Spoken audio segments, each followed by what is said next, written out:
Two-factor authentication Facebook problem. Hello everyone, this is Sabrina here to help you today. So without any further ado, let's get right into the video. Open your preferred browser and then search for two-factor authentication Facebook. Now go to Facebook verification. Now if you do not have your old device for signing up in your new device for getting the two-factor authentication code, what you will have to do is go to try another way. You will get that option, and after that what you will have to do is it will ask you to add or submit a photo of your ID. Simply select that way, and then all you have to do is enter or sorry submit any of your verification ID like your citizenship, your driving license, your passport, or anything. Make sure you post a clear picture of it.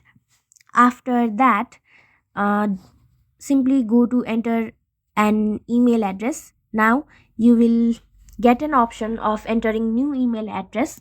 Simply tap on it. Now enter your new email address, confirm your email address, make sure you use the valid email address. After that, what you will have to do is um, submit your verification ID and send the form.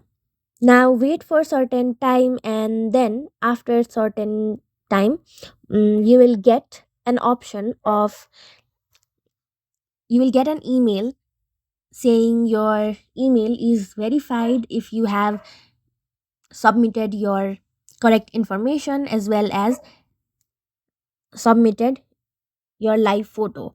So that will fix your problem, and then your new email address will be added and your account will be recovered without having to use the old device. So that's it. Thank you for watching this video. Make sure to like, share, and subscribe to our YouTube channel.